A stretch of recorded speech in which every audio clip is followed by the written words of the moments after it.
నమస్తే. నేను Kavitha. Welcome to I dream news. Uttar Pradesh హత్రాస్‌లో ఒక ఘోరం అమానవీయ సంఘటన జరిగింది.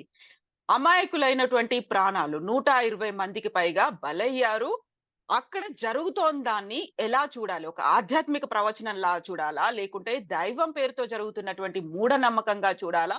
ఎందుకని అమాయక ప్రాణాలు ఇంతలా బలైపోతున్నాయి? ఇది కేవలం మన భారతదేశంలోనే జరుగుతుందా? ఇలాంటి మతం పేరిట ఉన్నటువంటి మూఢ విశ్వాసాలు ఎక్కడెక్కడ ఎంతమంది ప్రాణాల్ని తీసుకుంటున్నాయి? మనతో పాటుగా ఉన్నారు ప్రముఖ హ్యూమనిస్ట్ బాబు గోగినేని గారు. బాబు గారు నమస్కారం అండి. బాబు గారు, హత్రాస్‌లో జరిగినటువంటి ఇన్సిడెంట్. అది పాదధూళి కోసమని కొంతమంది వెళ్తే, కనీసం కారు టైర్‌ల ధూళి అయినా సోకితే మాకు పుణ్యం లభిస్తుంది అనేటువంటి ఆ నమ్మకం, అసలు దాన్ని ఏమంటారండి మీరసలు? ఎవరు ఏమనటానికి వీలు లేకుండా మనోభావాల చట్టాలను తీసుకొచ్చి కూర్చోబెట్టారు. హ్మ్. ఒక 4 మొట్టికాయలేసి నీకు బుద్ధి లేదురా అనే అవకాశం లేకుండా ఎవరు ఎవరికి హితవు చెప్పినా కూడా అది వాళ్ళ మనోభావాలను దెబ్బతీస్తుంది అని కేసులు పెట్టుకునే అవకాశాలిచ్చిన చట్టాలు తీసుకొచ్చి ఉన్న దేశం మనది. ఓ పక్కన రాజ్యాంగంలోనేమో ఆర్టికల్ 51 ఏహెచ్‌లో ప్రతి పౌరుడి యొక్క ప్రాథమిక విధి ఏమిటి అనంటే, వారు విజ్ఞాన శాస్త్ర దృక్పథాన్ని, మానవవాదాన్ని, అట్లాగే సాంఘిక సంస్కరణ, సోషల్ రిఫార్మ్‌ని తీసుకురావాలి అని, ఇది అందరి బాధ్యత అని రాజ్యాంగం ఆదేశిస్తుంది. ఇంకో పక్కన 295 సెక్షన్‌లు పెట్టి ఏబీసీలున్నాయి. దాంట్లో 295 వాడుకొని ఎవరు ఏది అన్నా కూడా, హ్మ్. అభిప్రాయం చెప్పినా కూడా, లేదు గట్టిగా మాట్లాడినా కూడా, నా మనోభావాలు దెబ్బతిన్నాయి అని చెప్పి కేసు వేసుకునే అవకాశం మన చట్టం కల్పిస్తున్నది. హ్మ్. నిజానికి ఆ చట్టం కారణంగా శిక్ష పడిన వాళ్ళెవరు మనకు కనపడరు గత 30 ఏళ్లలో. అంటే వెపనైజేషన్ ఆఫ్ ద లా అని.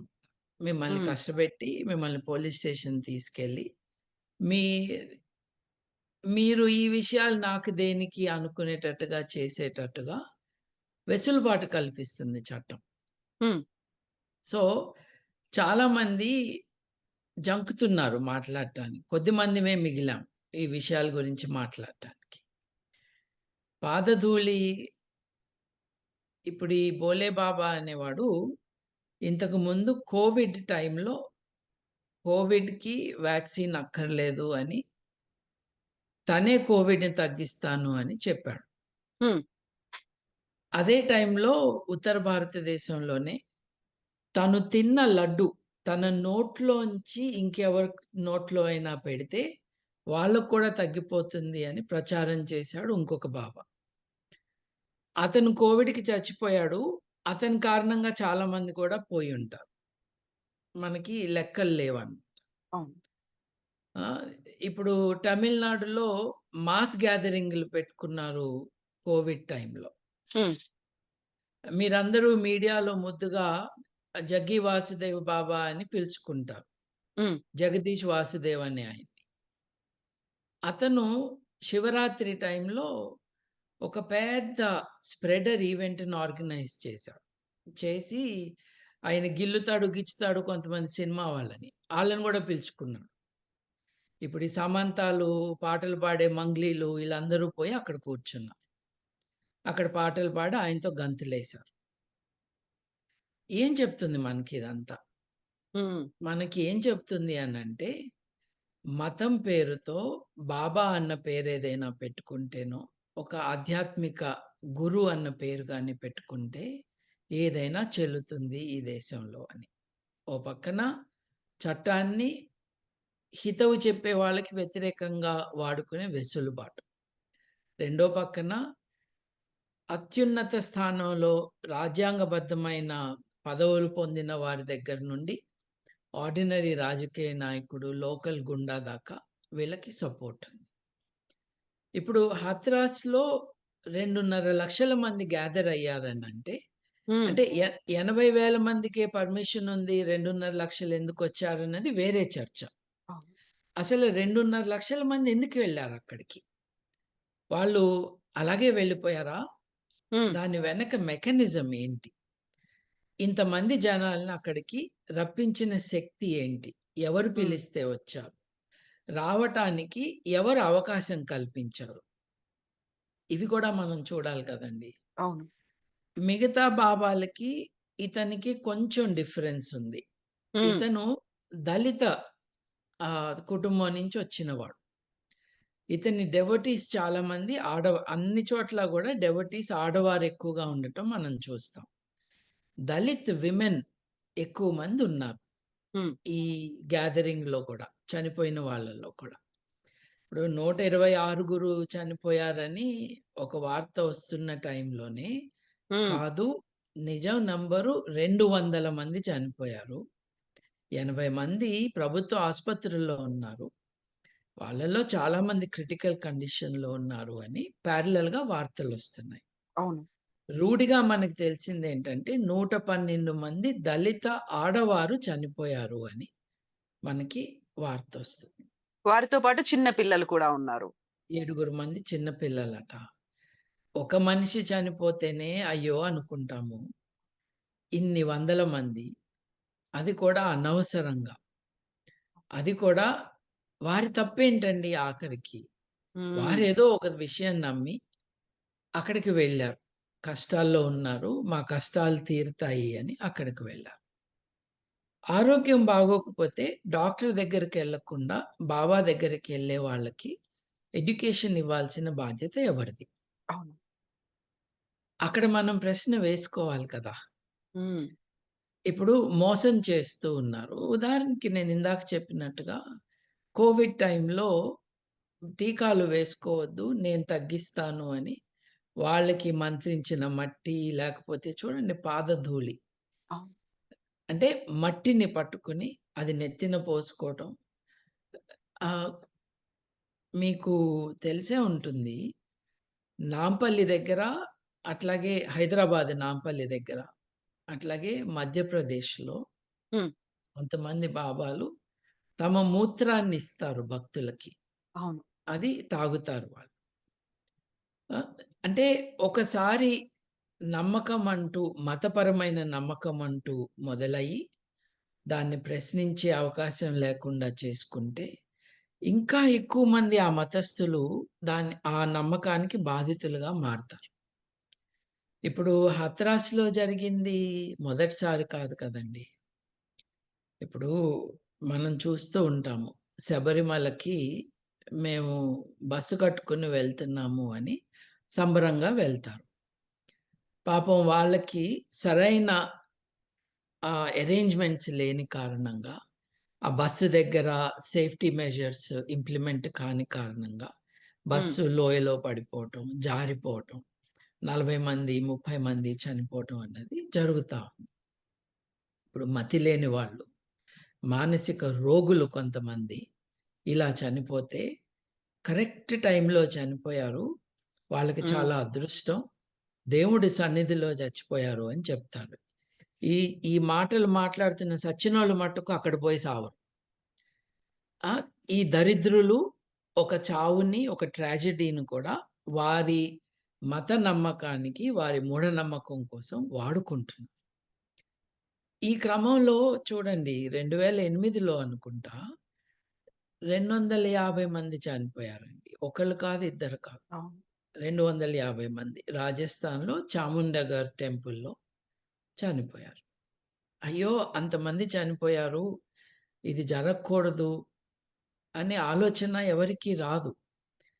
అప్పటికే 5 ఏళ్లకు పూర్వం 265 మంది చనిపోయారు. ఈ మందారాదేవి టెంపుల్ మహారాష్ట్రలో. మెట్లు స్లిప్పరీగా ఉంటే, ఆ స్లిప్పరీ మెట్ల మీదగా జారటం. ఒకసారి జారితే తొక్కిసలాట, ఒకళ్ళ మీద ఒకళ్ళు పడటం, ఆ బరువు, ఊపిరి ఆడకపోవటం ఇది జరుగుతా ఉంటుందండి.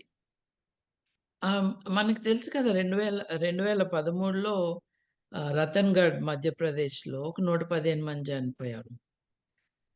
చనిపోతానే ఉంటారండి. మతం ఒక కారణం, ఒక అట్రాక్షన్.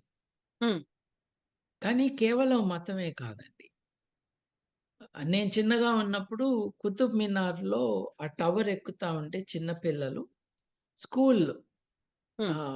ఇది ఎక్స్‌కర్షన్ యాక్టివిటీగా వెళ్ళి, ఆ కుతుబ్ మినార్ మెట్లెక్కుతూ ఉండగా, ఎవరికో ఒక చిన్న పిల్లవాడికి కనపడకపోవటం, ఆ పిల్లవాడు జారటం, మిగతా వాళ్ళు జారటం. ఇఫ్ ఐ రిమెంబర్ రైట్ దాదాపు 90 మంది చిన్న పిల్లలు చనిపోయారు. ఓకే. హ్మ్. దాంట్లో మతం లేదుగా. అవును. ఆ! సో, 2 యాస్పెక్ట్స్ ఉన్నాయండి. ఇప్పుడు మిమ్మల్ని అట్రాక్ట్ చేస్తున్నదెవరు? ఏ హ్మ్. కారణంగా మీరు వెళ్తున్నారు అన్నది ఒక యాస్పెక్ట్ అండి. మీరక్కడికి వెళ్ళినాక మీకు సెక్యూర్ అరేంజ్‌మెంట్స్ ఉన్నాయా? లేవా? అన్నది అవును. రెండో యాస్పెక్ట్ అండి. ఈ రెండో యాస్పెక్ట్‌లో మటుకు భారతదేశం కంప్లీట్ ఫెయిల్యూర్. ఇప్పుడు మొదటిది ఇది గాకపోతే మ్యూజిక్ షోకెళ్తారు. ఇది గాకపోతే పిక్నిక్‌కెళ్తారు. ఇప్పుడు మనం అప్పుడు హిమాచల్ ప్రదేశ్‌లో తెలుగు పిల్లవాళ్ళే పంజాబ్, హిమాచల్ ఏరియాలో అవును. అవును. అదే ఇంజినీరింగ్ కాలేజ్ పిల్లలు. ఎక్కువ ఒకేసారి నీళ్లు లేని ఆ! అవును. ఎ ఎక్కువ నీళ్లు లేవు అన్న ప్లేస్‌కెళ్ళి ఫోటోలు, సెల్ఫీలు దిగుతా ఉంటే, అక్కడెక్కడో డ్యామ్‌లో వార్నింగ్ లేకుండా నీళ్లు రిలీజ్ చేయటం. అది వీళ్ళని క్యాప్చర్ చేసేయటం. They they got washed out. Very రీసెంట్‌గా అంతెందుకండి కూడా ఎగ్జాక్ట్‌లీ. గుజరాత్‌లో గేమింగ్ జోన్‌లో జరిగినటువంటి ఫైర్ యాక్సిడెంట్ అనేది కూడా. 1 అని, 2 అని కాదండి. అవును. ఇప్పుడు నేను మీకు చెప్పినవి లార్జ్ స్కేల్‌వి. ఏది 265 మంది, 200 మంది, 112 మంది ఇవి మట్టుకు అడిక్వేట్‌గా ఇన్వెస్టిగేట్ కాకపోవటానికి కారణం మతమే.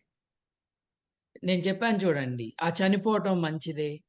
ఆ! హ్మ్. వాళ్ళకి, వాళ్ళకి మంచి జరుగుతుంది అని చెప్పే వెధవలు మాట్లాడటం కానీ, ఈ దరిద్రులు ఈ రిలిజియస్ ఇన్‌స్టిట్యూషన్ మీద ఎటువంటి సీరియస్ డ్యామేజింగ్ అలిగేషన్ రాకుండా కాపాడాలని ప్రయత్నం చేసేవాళ్ళు తప్పకుండా ఉన్నారండి. మనం లాస్ట్ వీక్ అనుకుంటా లోనావల దగ్గర ఒక కుటుంబం హ్మ్. క నీళ్ళెక్కువగా లేని చోట నుంచుని ఉన్నారు. సడెన్‌గా డ్యామ్ రిలీజ్ అయింది వాటర్. అవును. కొట్టుకుపోయారు అది కుటుంబం మొత్తం కొట్టుకుపోయారు. చిన్న పిల్లలు, పెద్దవాళ్ళు. అవును. హెల్ప్ చేయాలని చాలా ట్రై చేశారు మిగతా వాళ్ళు. It was not possible.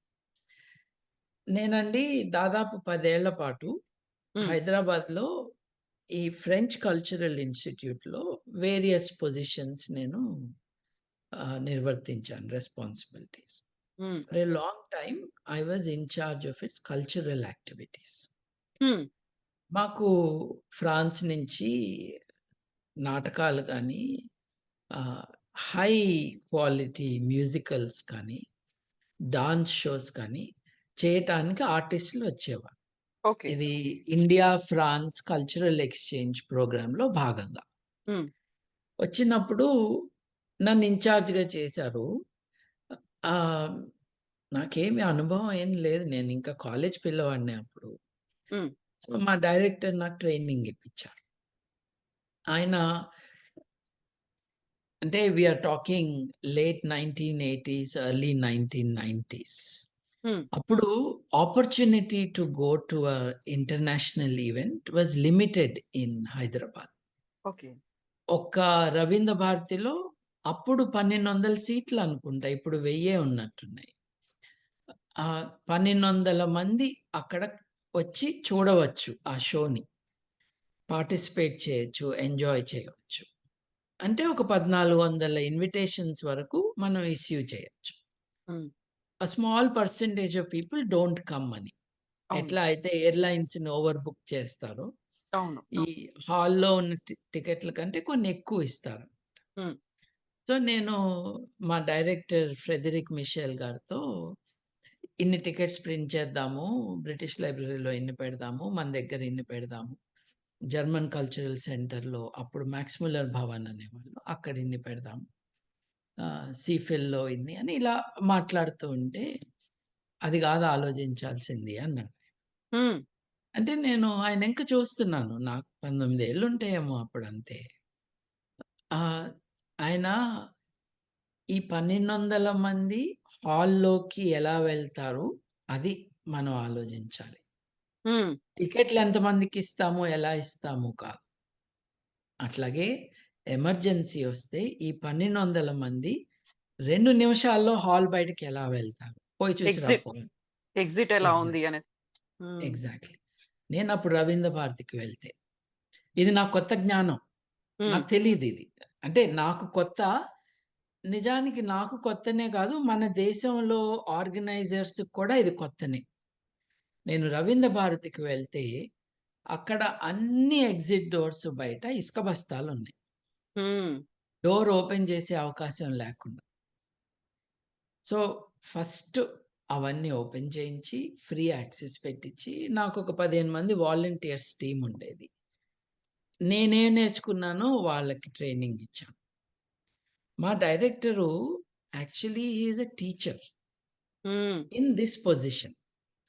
అంటే టీచర్‌లకు కూడా ఈ విషయాల గురించి అవగాహన కల్పిస్తారు వాళ్ళ దేశాల్లో. అవును. మన దగ్గర లేవు. మన దగ్గర 5,00,000, 10,00,000 మందిని పొలిటికల్ ర్యాలీస్‌కి కూడా తీసుకొస్తారు. సేఫ్టీ ఫీచర్స్ ఉండవు.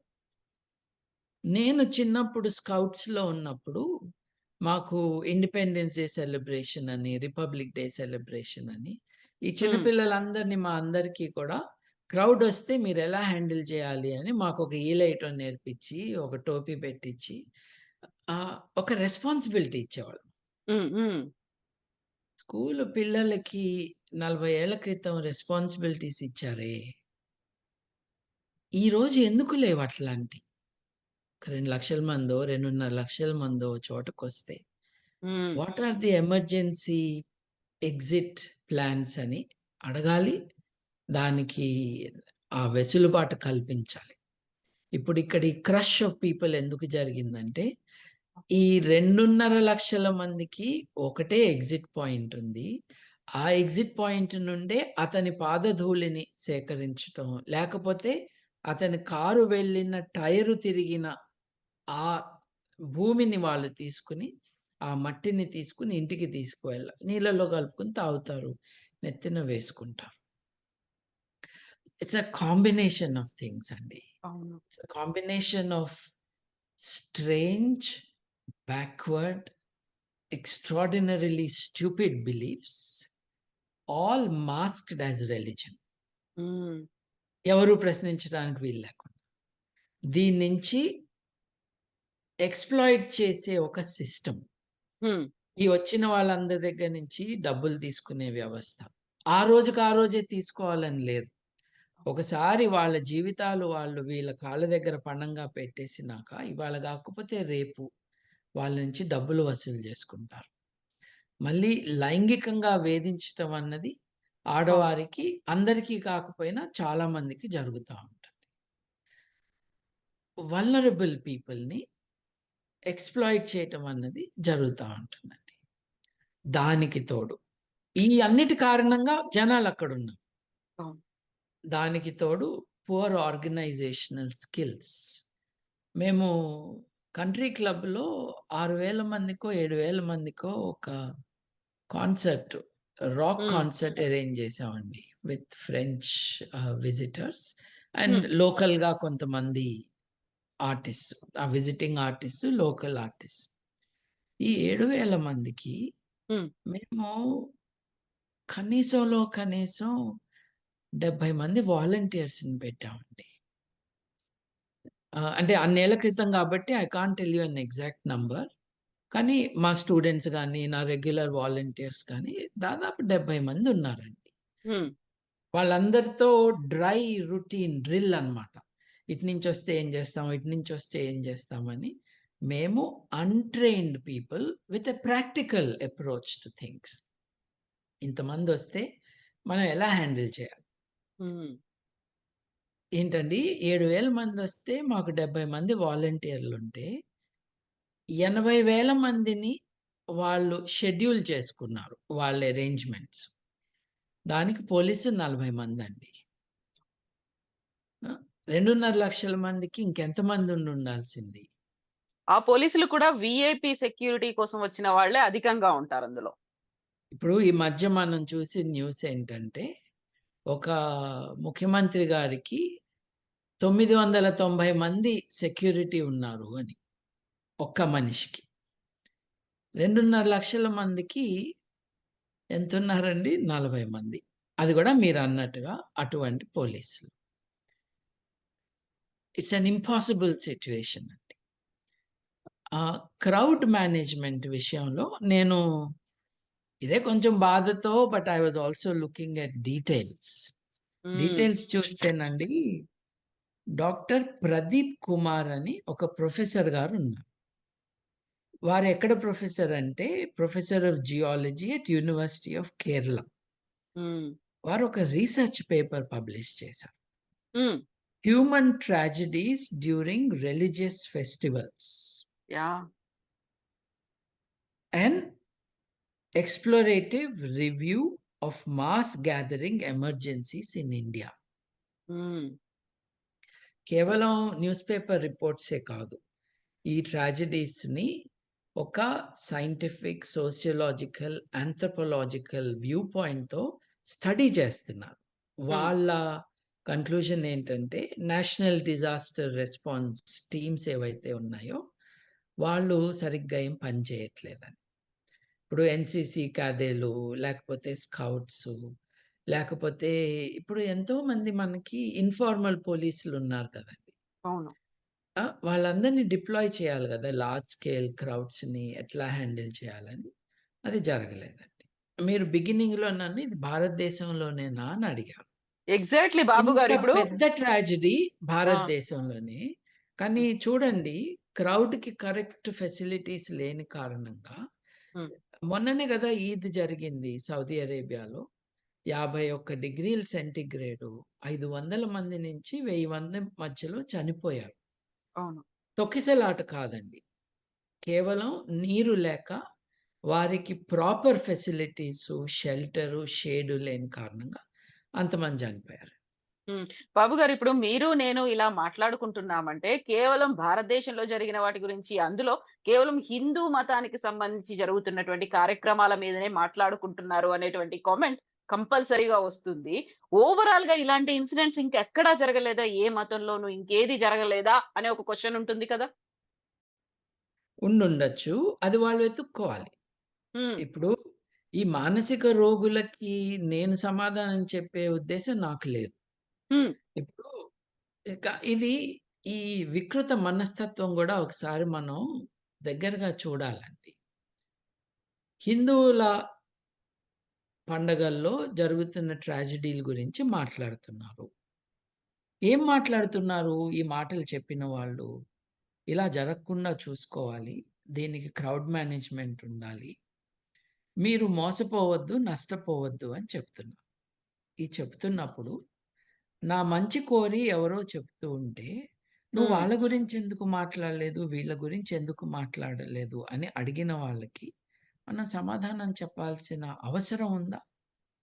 ఇప్పుడు మానసిక రోగుల్ని డాక్టర్ల దగ్గర పంపియాలి. "అరే! హ్మ్. నీ జిప్ ఊడిందిరా" అంటే వాడి జిప్ గురించి నువ్వెందుకు చెప్పలేదు? కాబట్టి నా జిప్ నేను పెట్టుకోననే వెధవలు వీళ్ళు. సో, సమాజంలో ప్రెజుడిస్‌తో ఉన్నవాళ్ళు, స్టుపిడిటీతో ఉన్నవాళ్ళు చాలా మందున్నారు. వాళ్ళ కోసం మనం పుట్టలేదు. వాళ్ళ హ్మ్. కోసం డాక్టర్లుంటారు.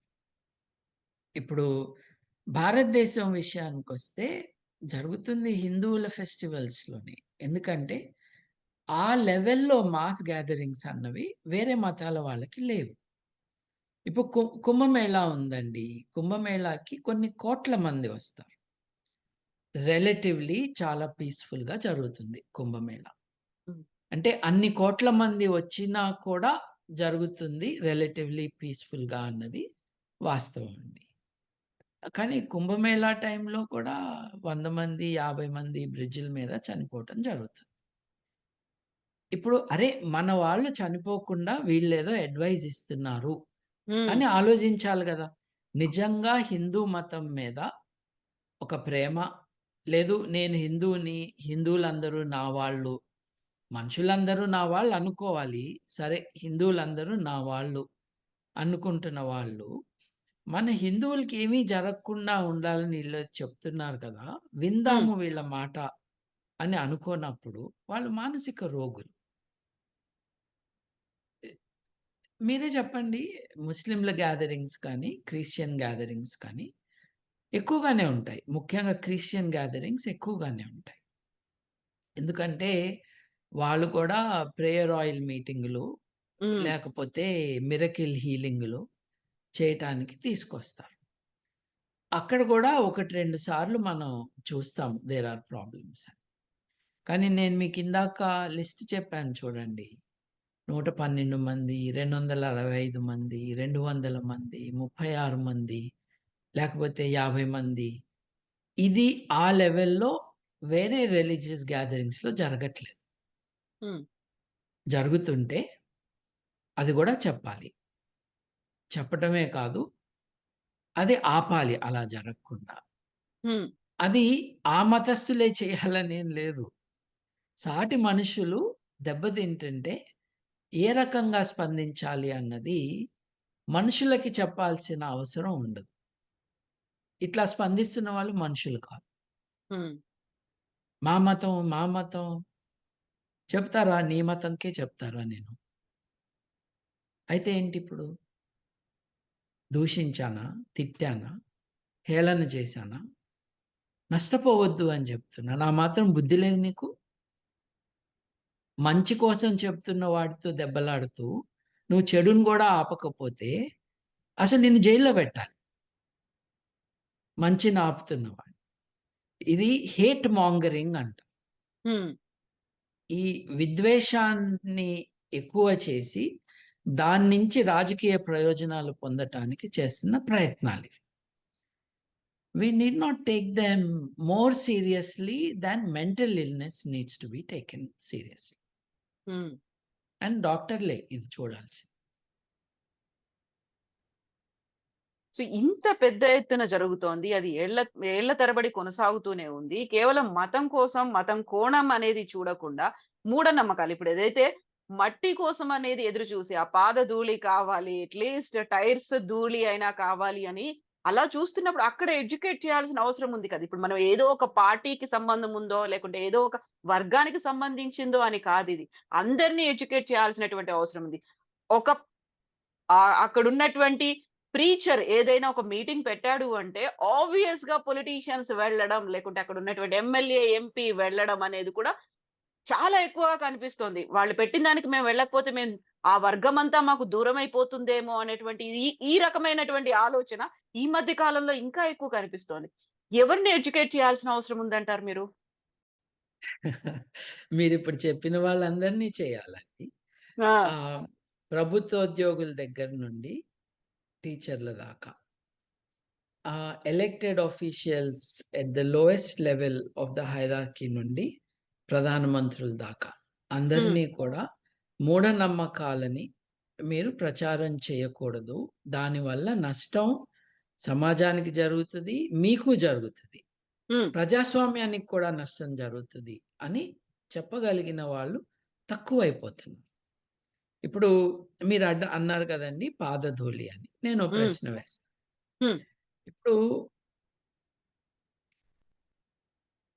ఆవు పేడని వేయించి, లేదు మంట పెట్టి, మిగిలిపోయిన మాడిపోయిన పేడని పౌడర్ చేసి, దాన్ని పూసుకుంటారు గదండీ! దాన్నేమంటారండి? ఇప్పుడు ఆవు పేడని వేయించి, కాల్చి, అది మాడిపోయినాక దాన్ని పొడి చేసి, దాని చుట్టూ ఓ మంత్రం చదివి, మొఖానికి పూసుకుంటారండి. దాన్నేమంటారు మీకు తెలుసు గదా! విభూతి అని తీసుకుంటారు. కదా! హ్మ్. మరి కాల్చివేసిన బూడిద అయిపోయిన ఆవు పేడకి ప్రత్యేక శక్తులుంటే, మట్టికెందుకు ఉండకూడదండి? హ్మ్. అట్లాగే పసుపు తీసుకొచ్చి, పసుపుకి ప్రత్యేక ఆరోగ్యపరమైన లక్షణాలున్నాయి. అంతేకాకుండా పసుపు శుభం చేస్తుంది అని రాసుకుంటారు కదండీ! ఇప్పుడు ఇదే పసుపు మేము రైతులం, నేను రైతు కుటుంబం నుంచొచ్చాను. మా నాన్నగారు, నేను పసుపు కూడా పండించాం. పసుపు మొక్కకి తెగులు రాదా? హ్మ్. పసుపుని మీరు గోదాములో పెడితే దానికి పురుగులు చేరవా? యాంటీసెప్టిక్ అంటున్నావే నువ్వు. పసుపుకే ఈ పురుగులు పడుతున్నాయన్న విషయం నీకు తెలీదు. ఎందుకంటే నువ్వు సిటీలో పెరిగావు. లేదు నీకంత తెలివి లేదు. నీకంత విషయాలు తెలీదు. పసుపుకి ప్రత్యేక శక్తులిస్తున్నారు కదండీ! ఇప్పుడు తాయెత్తు కట్టుకోని వ్యక్తి లేడు ఈరోజు. హ్మ్. ఏ మతంలో అయినా సరే మీరు తాయెత్తులు కట్టుకొని తిరుగుతున్న వాళ్ళనే చూస్తాం. తాయెత్తు సెంటిమెంటల్ రీజన్స్‌కి కట్టుకుంటున్నానని ఒకళ్ళిద్దరు చెప్పినా, దాదాపు అందరూ కూడా తావీజు కట్టుకునేది దాని నుంచి ఏదో మంచి జరగాలని, లేకపోతే కేసీఆర్ లాంటి మూఢనమ్మకాల ప్రచారాలు చేసేవాళ్ళు ఇక్కడ దస్త్ర కట్టుకొని ముస్లిం ఆచారం ప్రకారం అది కట్టుకొని తిరగటం. ఒక అట్టముక్కకి, ఒక దారానికి, మళ్ళీ ఆ దారంకు కూడా ఒక రంగు చూసుకొని నల్ల దారం ఉండాలి, పసుపచ్చగా ఉండాలి. రకరకాల రంగులకి రకరకాల శక్తులు కదండీ! వాటన్నిటికీ శక్తులుంటే మట్టికెందుకు ఉండకూడదండి? హ్మ్. రైతు బిడ్డగా నేను అడుగుతున్నాను. ఆ మట్టి నుంచి మేము తిండి పండిస్తాము. మీ బూడిద నుంచి మీరేం పండిస్తారు చెప్పండి? మీ దారాల నుంచి మీరేం తెస్తారు చెప్పండి? రంగురాళ్ళల్లో ఏమి శక్తులున్నాయనుకుంటున్నారు చెప్పండి? హ్మ్. ఏంటంటే, మన నమ్మకం కానిది మనకి మూఢనమ్మకంగా కనిపిస్తుందండి. మన నమ్మకం అన్నదాన్ని మనం పవిత్రంగా కాపాడుకుంటాం. హ్మ్. అవును. వీటన్నిటికి బేసిస్ ఏంటి? చేతబడికున్న బేసిసే. ఇప్పుడు చేతబడికి ఇప్పటిదాకా మనం మాట్లాడుకున్న వాటికి పెద్ద తేడా ఏం లేదు. గుడ్డు, మిరపకాయ, నిమ్మకాయలో వాళ్ళేం జూస్తున్నారో, మీరు కొబ్బరికాయ కొట్టి ఏం జేస్తున్నారు? పసుపు పెట్టి ఏం జేస్తున్నారు? ఒకసారి హ్మ్. ఆలోచించుకో. హ్మ్. వీటి వెనక ఉన్నదేమిటి? హ్మ్. వీటి వెనక ఉన్నదేంటంటే, ఒక నంబర్‌కి, ఒక రంగుకి, హ్మ్. ఒక వస్తువుకి ప్రత్యేకమైన శక్తులుంటాయి అని, ఆ శక్తులని ఆ పదార్థానికి ఆపాదించి, హ్మ్. ఆ పదార్థం కారణంగా నిత్య జీవితంలో మనం చేసుకుంటున్న విషయాలలో సక్సెస్ గాని, నష్టం గాని వచ్చే ఆస్కారం ఉంటుంది అని నమ్మటం. హ్మ్. ఈ నమ్మకాన్ని మనం అడ్రెస్ చేయకుండా కొబ్బరికాయ కొట్టటం వరకు ఓకే. హ్మ్. పుచ్చకాయ కొట్టడం దగ్గరే, లేకపోతే గుమ్మడికాయ కొట్టడం దగ్గరే మూఢనమ్మకం మొదలవుతుంది అని అనుకోవటం. అంటే ధైర్యం చేయలేకపోవడం. హ్మ్. వీటన్నిటి వెనక ఉన్న వెనుకబడిన తనం ఏదైతే ఉందో, హ్మ్. ఒక వస్తువుకి ప్రత్యేకమైన శక్తులు. ఒక నంబర్‌కి ప్రత్యేకమైన శక్తులు. ఒక కలర్‌కి కొన్ని రకాల శక్తులు. వీటిని ఆపాదించటం. మనకు నచ్చని వాటిల్ని మనం మూఢనమ్మకం అంటాం. హ్మ్. మనం నచ్చిన వాటిల్ని ఇది మతము, ఇది ఎక్కువ మాట్లాడొద్దు. నీకేం చేసింది ఇది నేను నమ్మితే అని ప్రశ్న వేయడం. ఇట్లా ఎదురు రంకెలు వేసిన కారణంగా వాస్తవాలేం మారవు కదండీ! ఇప్పుడు నేను నోట్లో పెట్టుకొని ఎంగిలి చేసిన లడ్డు నీ నోట్లోకి నేను ఊస్తే నీ జబ్బు పోతుంది. నీకు కోవిడ్ రాదు అని చెప్తే నమ్మారు. మధ్యప్రదేశ్‌లో బాబా ఒకడున్నాడు. మన లోక్‌సభ స్పీకర్ జక్కర్ గారెళ్లి తన్నించుకున్నాడు. ఆ బాబా పనేంటంటే తంతాడు వాడంతే. హ్మ్. నాంపల్లి దగ్గర తన మూత్రాన్ని బాటిల్‌లో కట్టేసి ఇవ్వటం. చూడండి. ఇది కూడా నమ్మకమే. ఇది కూడా మతమే చాలా మందికి. నువ్వు అనటానికి ఈల్లేదు. అంటే కేస్ పెడతాను. ఇది ఒక సమాజం సాంస్కృతికంగా, విజ్ఞానపరంగా ఆత్మహత్య చేసుకోవటం. ఇప్పుడు నిజంగా మతాన్ని నమ్మేవారు, దేవుడిని నమ్మేవారు, ఆ నమ్మకాన్ని ఉన్నతంగా గూడా పెట్టుకోవచ్చు. హ్మ్. ఇప్పుడు జంతు బలి, బిడ్డని బలిచ్చారు గదండీ! ఆ! 6 ఏళ్ల క్రితము జనవరి 31 తారీఖున ఆహ్, గ్రహణం టైంలో అవును. బిడ్డని హైదరాబాద్‌లో చంపేస్తే హైదరాబాద్‌లో హైదరాబాద్‌లోనే. ఉప్పల్‌లో, అవును. ఉప్పల్‌లో హైటెక్ సిటీకి ఎక్కువ దూరమేం లేదు. హైటెక్ సిటీకి 150 కిలోమీటర్ల దూరంలో ఎన్నో బాణామతి హత్యల్ని మేము ఇన్వెస్టిగేట్ చేశాము. ఎన్నో హత్యల్ని నా మిత్రులు ఆపారు. వీటన్నిటికీ కారణం ఎగ్జామిన్ చేయకుండా, ప్రశ్న వేయకుండా కొన్ని రకాల నమ్మకాలు ఉంచుకోవటం. ఆ నమ్మకాల ఆధారంగా ఎంతటి ఘోరాన్నైనా ఎటువంటి నైతిక అడ్డంకులు లేకుండా చేసేయటం. This is a fundamental. Hmm. ఇప్పుడు ఈ ఈ భోలే బాబానో ఏదో ఎవరైతే ఉన్నారో ఈస్ జస్ట్ వన్ ఎగ్జాంపుల్ అండి. అవును. ఒకసారి మన ఆలోచనని ఒకరి కాళ్ళ దగ్గర మనం పెట్టేసినాక, వాళ్ళ చేతిలో మనం కీలుబొమ్మలం. హ్మ్. ఇప్పుడు ఆసారాం బాపు జైల్‌లో ఉన్నాడు కదండీ! అవును. యావజ్జీవ కారాగార శిక్ష విధించారు అతనికి. ఎందుకు విధించారు? అతనెవరో నాకు తెలీదు. నేను హ్మ్. పేపర్‌లలో చూడటమే. హ్మ్. అతను ఒక బాలికని చెరిచాడు అని, లైంగికంగా కొన్ని ఏళ్ల పాటు వేధించాడు అని, పోలీసు విచారణలో తేలి, కోర్టులో ట్రయల్ తర్వాత అతను he is guilty of this. హ్మ్. ఆఫ్ రేప్, ఆఫ్ మర్డర్ అని అతన్ని యావజ్జీవ కారాగార శిక్షకు గురి చేశారు. అతను కోర్టులో ఇది 80 ఏళ్ల చిల్లర వయసులో జైల్లో ఉన్నాడు. అవును. ఆ చిన్న పాప హ్మ్. ఎవరైతే విక్టిమ్ అయ్యారో ఆవిడ తన తల్లిదండ్రులకి చెప్పుకుంది. అవును. వాళ్ళు నమ్మలేదు. నా బిడ్డ తనకింత అన్యాయం జరుగుతుంది అన్నది తెలుసుకోవాలి అన్న ఆలోచన కూడా మనిషికి రాలేదు. మీ విచక్షణని, మీ ఆలోచనని, ఆలోచించే శక్తిని మీరెప్పుడైతే ఇంకొకళ్ళ చేతిలో పెడతారో ఫినిష్. అదిక మీ జీవితం కాదు. వాళ్ళు ఎలా చెప్తే అలా ఆడతారు మీరు. ప్రపంచవ్యాప్తంగా కాథలిక్ చర్చిల్లో కాథలిక్ ప్రీస్ట్‌లు వాళ్ళని పెళ్లి చేసుకోవద్దని వాళ్ళ చర్చ్ చెప్తుంది. ఇప్పుడు ఆకలి ఎలాగో సెక్షువల్ అర్జెస్ కూడా మనిషి శరీరంలో భాగం. అవును. కొంతమంది ఎక్సెప్షనల్లీ కొన్ని మానసిక ఆరోగ్యాల కారణంగా ఆ డిజైర్స్ ఉండకపోవచ్చు. ఫిజియోలాజికల్ ఇబ్బందుల కారణంగా ఆ రెస్పాన్సెస్ ఉండకపోవచ్చు. మామూలు మనుషులందరిలో కూడా లైంగిక వాంఛలుంటాయి.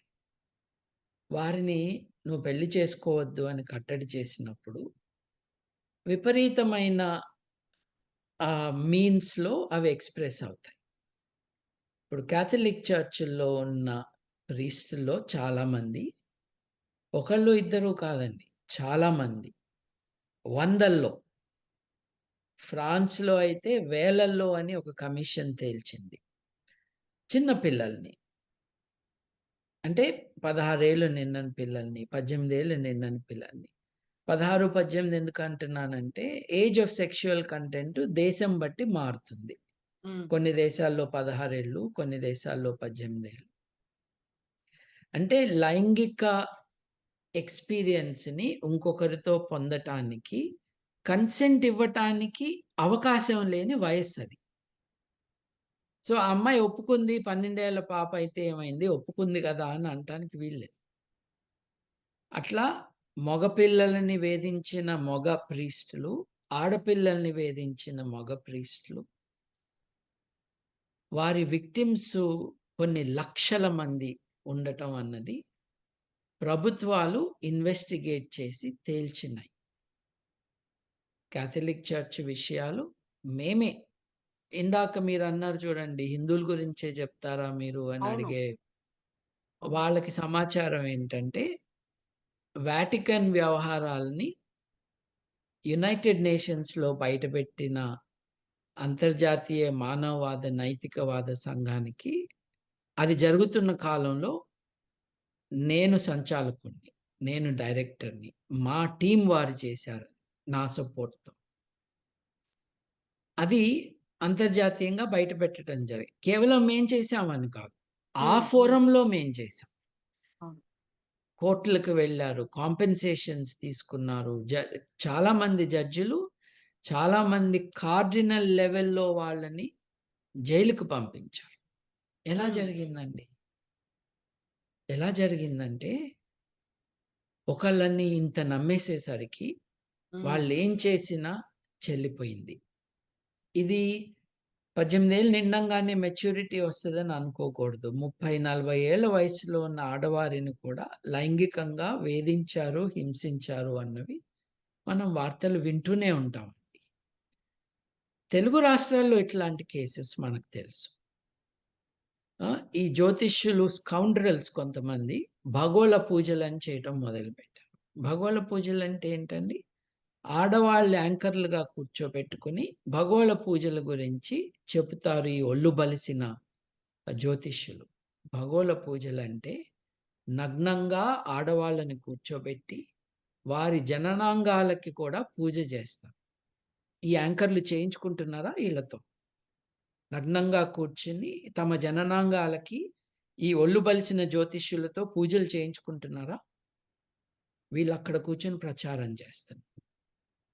నిజంగా పూజలు చేస్తున్నారో లేదో కానీ అంతే ఘోరం వీళ్ళు వాళ్ళకి ఒక ప్లాట్‌ఫార్మ్ క్రియేట్ చేసి చేస్తున్నారు.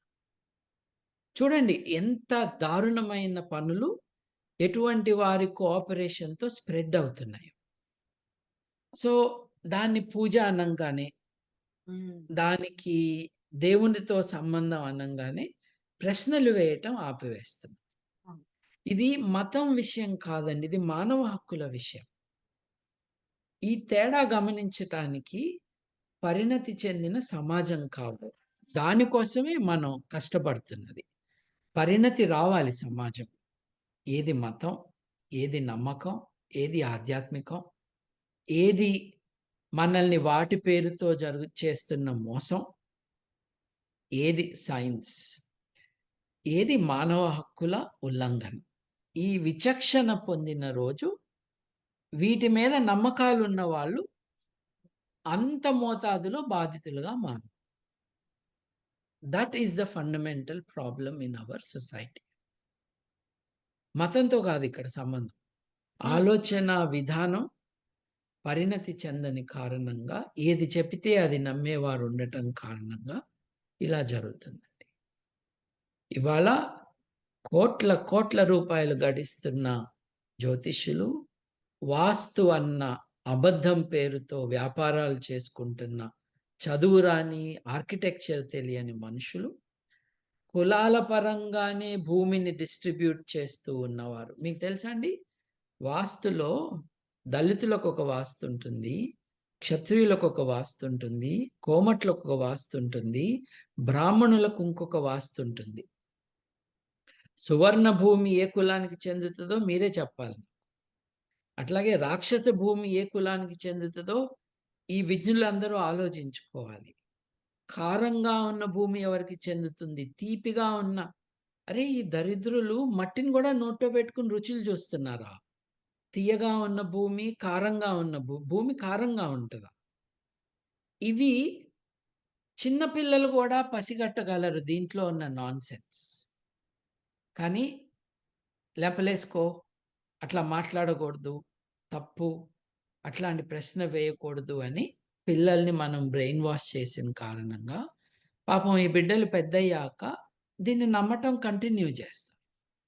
వారికి వారుగా ఆలోచించటం చెయ్యరు. సో, హాథ్రాస్‌కి సమాధానం 2 హ్మ్. రకాలుగా ఉందండి. హ్మ్. ఒకటేమో